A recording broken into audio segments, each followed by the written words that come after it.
नमस्कार, मैं आर.डी. भारती और आप देख रहे हैं बिहारी सुल्तान। आज हम सबसे बड़ी खबर और इन पांचों राज्यों के चुनाव में ऐसी हार विपक्ष को क्यों मिली, बहुजन समाज पार्टी को क्या करने से सत्ता में दोबारा वापस आएगी, ये बहुत बड़ी खबर लेकर हम प्रस्तुत हुए हैं। और जितने भी दर्शक हैं जो समाज के प्रति सीरियस हैं, गंभीर हैं, कुछ जिम्मेदारी रखते हैं और समाज को ऊपर उठाना चाहते हैं, पूरा वीडियो देखें, क्योंकि आपसे ही समाज है। आप सब मिलकर समाज को मजबूत करते हैं और बहुजन समाज को सत्ता में देखना चाहते हैं। एक बहुत बड़ी गलतियां निकल कर आई है, गलतियां दिख रही है भाजपा में, लेकिन शिक्षा और सीख लेनी पड़ेगी विपक्ष को, और खास करके बहुजन समाज से संबंधित उन नेताओं को जो गलतफहमियों के शिकार है। मैं आपको बता दूं, मध्य प्रदेश में 12 मंत्री चुनाव हारे हैं। शिवराज सिंह चौहान के कैबिनेट के 12 मंत्री चुनाव हारे हैं, जबकि भाजपा की लहर थी, भाजपा की बम्पर जीत हुई। तो फिर वो 12 मंत्री जो सत्ता में भी थे, शासन भी उनके साथ था, वो चुनाव क्यों हारे हैं, हम इसके बारे में आपको वो राज बताने वाले हैं। आप पता कर सकते हैं, देख सकते हैं। मध्य प्रदेश के दतिया सीट पर नरोत्तम मिश्रा जो मंत्री थे, बड़ी भयंकर तरीके से जय श्री राम के नारे लगाते थे, टीका भी बड़ा बढ़िया लगाते थे और भगवा वस्त्र भी डाल लिया करते थे, भगवा गमछा भी होता था, और बुरी तरह से चुनाव हार गए। और भाजपा का ही एक कार्यकर्ता राजेंद्र भारती निकलकर कांग्रेस में चला गया, कांग्रेस से टिकट लिया और चुनाव जीत गया। तो इसका मतलब आप साफ साफ समझ जाइए कि जनता अब 2014-15 की जनता नहीं रही। जो जो समय बीत रहा है, सोशल मीडिया एक्टिव है, सबके हाथ में मोबाइल है, आप आम जनता को मूर्ख बेवकूफ समझने की कोशिश ना करें। आज चुनाव करा लीजिए उत्तर प्रदेश का और बिहार का, गारंटी से कह सकता हूं कि वे मंत्री जो चाहे भाजपा में हो अथवा विपक्ष में हो, जो धार्मिक मुद्दे उछालते हैं, जनता के लिए कुछ काम नहीं करते, उनको शिक्षा में क्या क्या जरूरतें हैं उसके ऊपर डिस्कस करना चाहिए, तो वह रामचरितमानस और शूद्र और मनुस्मृति की शिक्षा देने लग जाते हैं। ये पक्के और गारंटी तौर पर चुनाव हार जाएंगे, क्योंकि जनता अब इन्हें नकार रही है। चाहे वो भाजपा के हों, काम नहीं करेंगे और जय श्री राम के नारे से चुनाव नहीं जीत सकते। कारण हर जगह से बड़ी बारीकी से हमने चेक किया। अगर आप बहुजन समाज पार्टी के कार्यकर्ता हैं, बहुजन समाज से हैं और बहुजन समाज पार्टी को चुनाव जीतते हुए देखना चाहते हैं, सत्ता में देखना चाहते हैं, तो आपको इस जनता को बताना होगा कि हम फला फला गांव मोहल्ले में शिक्षा का कार्यक्रम शुरू कर रखे हैं, चंदा लेकर बच्चे को पढ़ाते हैं, लोगों का कपड़ा का व्यवस्था करते हैं, लोगों को हॉस्पिटल पहुंचाते हैं। हम सरकार में नहीं है, इसलिए पिछड़ रहे हैं।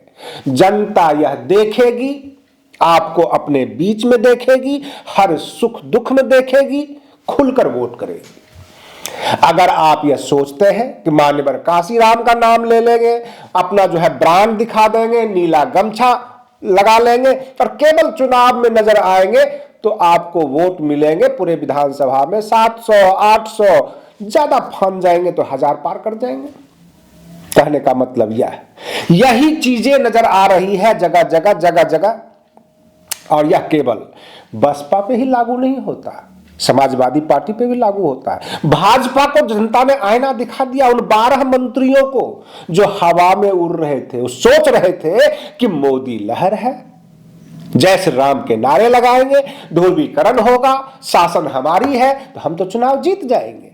लेकिन जनता ने उनको हरा दिया और कह दिया, यह संदेश दे दिया कि आप काम करने के लिए आए हो, शासन में विकास के लिए आए हो, ये बकथोथी नहीं चलेगी। कहने का तात्पर्य यह है, आप जनता के काम की बातें कीजिए। आप ऊपर बैठे हुए जो आका है, जो देश के प्रधान हैं, उनके नाम से आप चुनाव नहीं जीत सकते। आप भगवा गमछा और भगवा झंडा के वजह से चुनाव नहीं जीत सकते।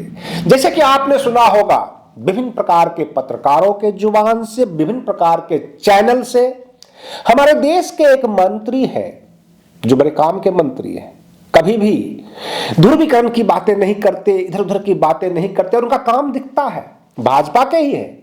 नितिन गडकरी, हर जगह उनकी प्रशंसा होती है। कहने का मतलब यह जरूरी नहीं है कि भाजपा में सबके सब गलत हो और बसपा में सबके सब गलत हो, कांग्रेस में सबके सब गलत हो। व्यक्ति विशेष में गुण होता है और जनता उसे पहचानने लग गई है। बहुजन समाज पार्टी में भी जो काम के लोग होंगे, जो अपने क्षेत्र में काम करेंगे, वो चुनाव पक्के तौर पर जीतेंगे, चाहे किसी की भी लहर हो। यह चुनाव काफी कुछ दिखा रहा है। अगर आप बिल्कुल जो है वर्ष फल की तरह, जैसे सीजन होता है, उस सीजन में आम के सीजन में आम दिखना शुरू हो जाता है, तरबूज के सीजन में तरबूज दिखना शुरू हो जाता है, ऐसा अगर आप दिखेंगे तो आप जनता से उम्मीद ना रखें। और खास करके अगर आप यह सोचते हैं SC, ST, OBC, माइनॉरिटीज ये सब के सब शिक्षा से दूर है, तो मैं आपको बता दूं कि शिक्षा से भले ही काफी दूर हो, लेकिन मोबाइल से ये दूर नहीं है।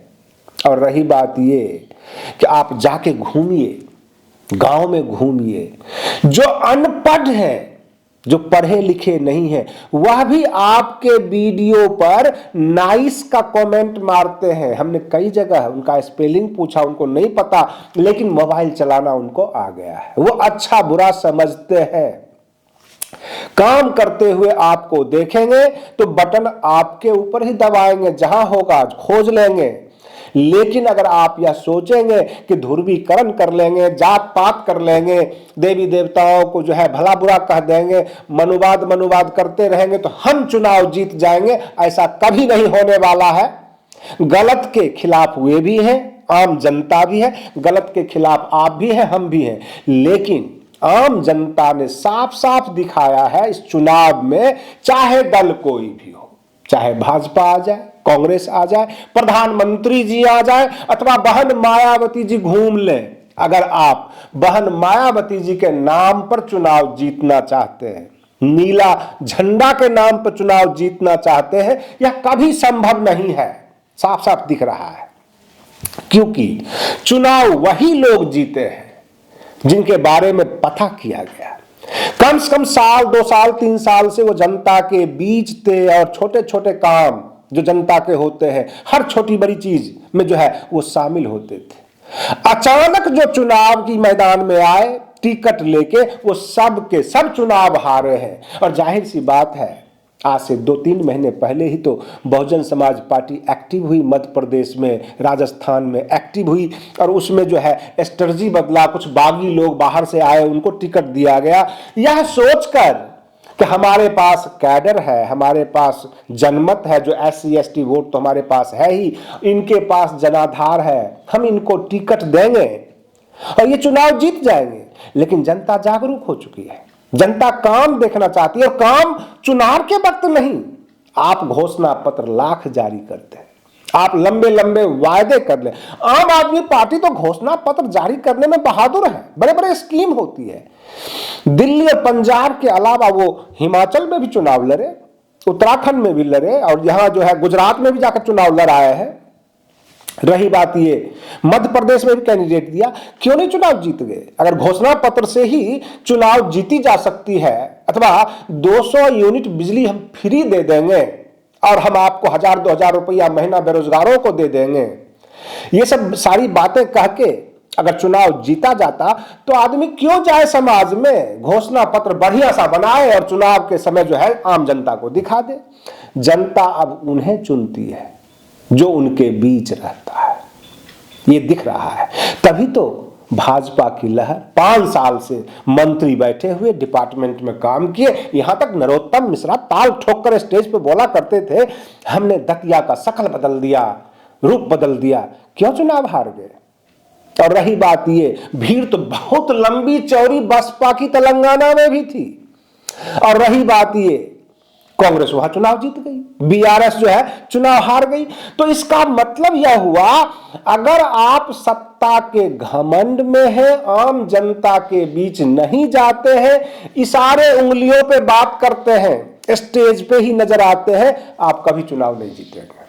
क्लियर सी बात है, ये साफ साफ दिख रहा है।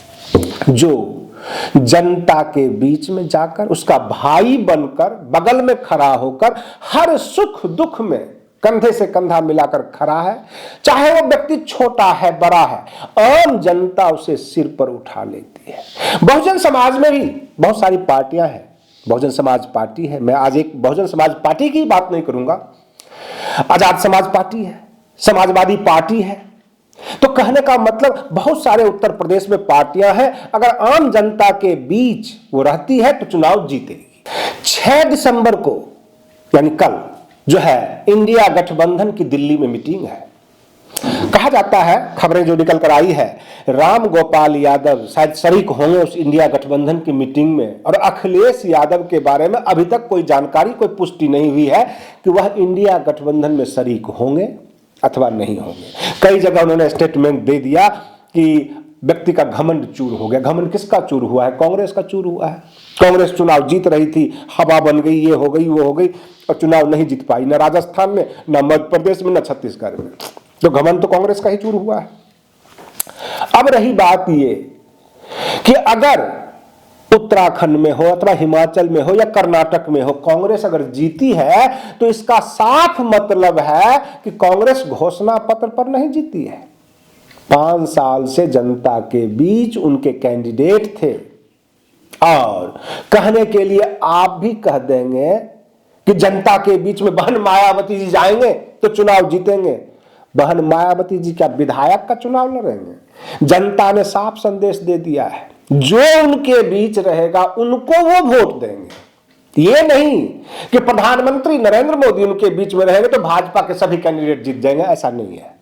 बहन मायावती जी अगर घर घर घूम लेंगे तो बसपा के सभी कैंडिडेट जीत जाएंगे, ऐसा नहीं। जनता मूर्ख नहीं है, इसको मूर्ख समझने की कोशिश ना किया जाए, क्योंकि हमने जो है सीट वाइज चेक करना शुरू कर दिया है कि वह खास कारण क्या है। जो लोग चुनाव जीते हैं उनका कोई न कोई ऐसा इतिहास है कि वो 2 साल 3 साल से उस विधानसभा में पूरी तरह से एक्टिव थे और जनता के बीच थे। अब रही बात ये, समाजवादी पार्टी के वही नेता उत्तर प्रदेश में जीतेंगे जो उत्तर प्रदेश में वो अपने विधानसभा में पक्के तौर पर बेरोजगार बनकर बगैर कुछ लिए निस्वार्थ भाव से जनता के बीच में अपना घर का खाकर दौड़ते रहेंगे। यही साफ साफ संदेश है। अगर ये सोचते हैं कि नहीं, हमारे गाड़ी में पेट्रोल नहीं है, हमारे घर में खर्चा नहीं है, हम कैसे जनता के बीच जाएं, हम तो बेरोजगार हैं, तो जनता उठाकर आपको सीट पर बैठाने वाली नहीं है। ये हम साफ साफ देख रहे हैं। अगर बहुजन समाज पार्टी ये सोचती है कि 10 से 15-20 सीट हम जो है उत्तर प्रदेश में निकाल लेंगे, आपके कैडर जो है, जो SC ST समाज है, OBC समाज है, अति पिछड़ा वर्ग है, वहां जो आपका कैंडिडेट होगा 2024 में, क्या आज वह अपनी लोकसभा में कुछ ड्यूटी कर रहा है? कहीं लोगों के बीच है? अगर लोगों के बीच नहीं है तो हेलीकॉप्टर वाले नेता को जनता नहीं चुन रही है, पसंद नहीं कर रही है। और रही बात ये भाजपा ने भी प्रयोग करके देख लिया। कहते हैं बहुत सारे विभिन्न चैनल पर आपने सुना होगा कि मोदी जी हार गए, शिवराज सिंह चौहान जीत गए, क्योंकि शिवराज सिंह चौहान के जितने कैंडिडेट थे जो जनता के बीच में थे वो तो चुनाव जीते, लेकिन जो जनता के बीच में नहीं जाते थे वो दिल्ली दरबार का चक्कर लगाते थे और बिल्कुल जैसे राम के भरोसे थे। तो राम जी ने जो है उनको जवाब दे दिया कि बल्लभबाजी से काम नहीं चलेगा, आपको जनता के बीच जाना होगा, सेवा करना होगा। इसलिए तो 12 मंत्री चुनाव हारे हैं मध्य प्रदेश में। उत्तर प्रदेश में बहुजन समाज पार्टी की जड़ है, लखनऊ में बड़ा कार्यालय है, पूरे जो है राज्य में इनके कैडर है।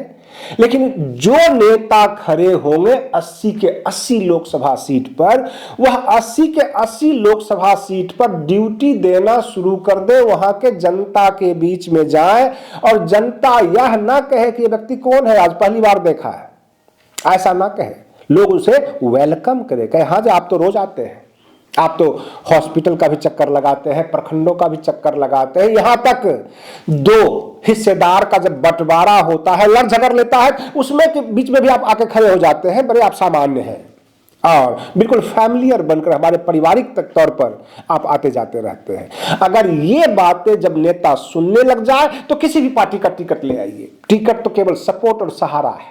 कहने का मतलब यह, पार्टी का जो है एक संगठन होता है, कार्यकर्ता आपके लिए दौड़ भाग करेगा, आपको सिंबल दे देगा, लेकिन चुनाव जिताएगी आपकी मेहनत, यह तो साफ साफ नजर आ रहा है। और रही बात ये बहुत जगह कहा जाता है कि ये वो पार्टियां हैं, ये वो दल हैं जिनके जो है वोटर बंधे हुए हैं, तो सबको अब जवाब मिल रहा है।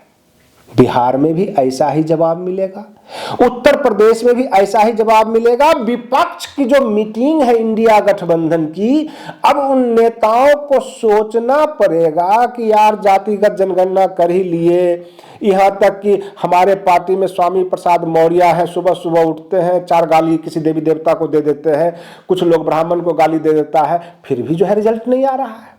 अब कौन सा उपाय लगाया जाए? ओबीसी कर लिए, SC ST कर लिए, अब फिर भी चुनाव नहीं जीत रहे हैं। तो इसका मतलब क्या? हमारे जो नेता हैं, जो मैदान में खड़े होंगे, जिनको हम टिकट देंगे, उनके बारे में पता करो कि जहां से हम टिकट देंगे वहां की जनता उनको पसंद करती है या नहीं। अब यहां पर 2 बातें आएगी। कुछ लोग बहुत ज्यादा जनता के प्रिय होते हैं, जैसे कि आप छत्तीसगढ़ का पता कर लीजिए, एक मजदूर जो है भाजपा का, जो है ये भूपेश बघेल के मंत्रियों को हरा दिया, जो मंत्री हुआ करते, ताकतवर थे, छत्तीसगढ़ की बात बता रहा हूं, वो मजदूर था, पहली बार चुनाव लड़ा था। अब उस मजदूर की लोकप्रियता तो है, लेकिन चुनावी जो है खर्चे उनके पास नहीं है, चुनाव लड़ने के लिए इतने पैसे नहीं है। तो ऐसे लोग क्या करें? तो पार्टियों को यह सोचना होगा कि जो लोकप्रिय होगा, जो कार्यकर्ता क्षेत्र में काम कर रहा होगा, जिसे जनता जानती है, उसके ऊपर पार्टी खर्च कर दे, और जो मतलब क्षेत्र में नहीं है वो पैसा खर्च करे। इस तरह का जो है स्ट्रेटजी बनाना पड़ेगा। कहने का तात्पर्य यह है कि बिल्कुल प्रैक्टिकल, अगर यह पार्टी सोचेगी कि बड़े बड़े फॉर्च्यूनर वाले नेता आएंगे, पैसा खर्च करेंगे, घूम जाएंगे, ठीक है, चुनाव लड़ने के लिए जब तक चुनाव का रिजल्ट नहीं आता है, हम लोगों का भी मन लगा रहेगा, आपका भी मन लगा रहेगा, तालियां मारते रहेंगे, न्यूज बनाते रहेंगे, लेकिन रिजल्ट तो वही आना है जो जनता चाहेगी। जनता जिसे पसंद करती होगी उसे वोट दे देगी। यही बात सच है। आप केवल अगर ये सोचे बैठे हैं कि स्टेज पे बैठ के मीटिंग करेंगे, जय भीम के जोरदार नारे दे देंगे, 4-6 महापुरुष का मतलब फोटो लगा लेंगे और हमें जनता पसंद कर लेगी, तो जाके उन भाजपा वाले मंत्रियों से पूछिए जो जय श्री राम कर रहे थे, और भगवा गमछा भी बड़ा खूबसूरत रखते थे, टीका तो पूरा यहां से यहां तक खींच के रखते थे, नरोत्तम मिश्रा जी का, कभी आप देख लीजिएगा फोटो, बड़ा भयंकर। हर जो है जुलूस में, हर मीटिंग में बड़ी जोरदार देते थे जय श्री राम के नारे। कहां गए श्री राम जी? अरे जनता जय श्री राम है, जनता की चौखट पर सिर रख दीजिए, किसी मंदिर में जाने की जरूरत नहीं होगी। यही संदेश है इन 5 राज्यों के चुनाव का। जनता मालिक होती है लोकतंत्र में, और जनता का जो घर है वही आपका मंदिर है, किसी मंदिर में जाने की जरूरत नहीं पड़ेगी। आप अगर ध्रुवीकरण, चाहे वो जातीय ध्रुवीकरण हो, चाहे वो धार्मिक ध्रुवीकरण हो, चाहे वो नीला का हो, चाहे वो पीला का हो, लाल का हो, हरा का हो, कोई भी हो, कहने का तात्पर्य है ध्रुवीकरण नहीं, जनता ध्रुवीकरण में विश्वास नहीं कर रही है। और ध्रुवीकरण होता है कहां होता है? विकास का ध्रुवीकरण होता है। ये पता लग जाता है ये आदमी काम का है, कोई भी फोन घुमा दो, छोटे से छोटे काम में ये दौड़ कर चला आता है, तो वहां पर जनता ध्रुवीकरण में आ जाती है, कहता ना सब मिलकर हम इन्हीं को वोट देंगे। ऐसा मैसेज आ रहा है चारों तरफ से।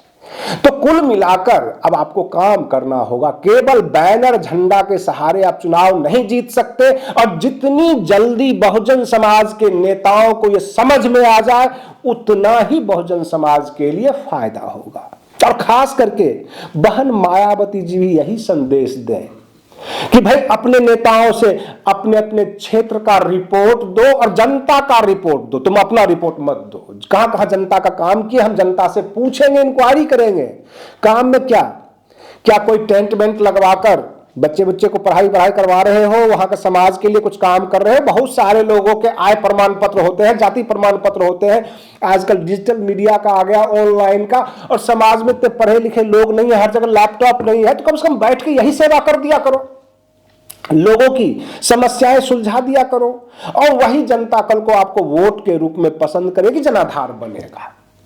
ले देकर जो भी बहुजन समाज के नेता है वो काम करें, वो मौके की तलाश में ना रहे कि किसी के ऊपर जुल्म हुआ, किसी की हत्या हुई, वहां पर जाके जुलूस लगा देंगे, फिर कह देंगे हम समाज के साथ हैं। ना, आप काम करें और जनता के बीच जाए, बच्चों के बीच में जाए, महिलाओं में फेमस हो, उनका कुछ काम करें, जनता वोट दे देगी। आज के लिए बस इतना ही। आप बने रहिए बिहारी सुल्तान चैनल पर। हम फिर मिलते हैं अगले वीडियो में, तब तक के लिए धन्यवाद।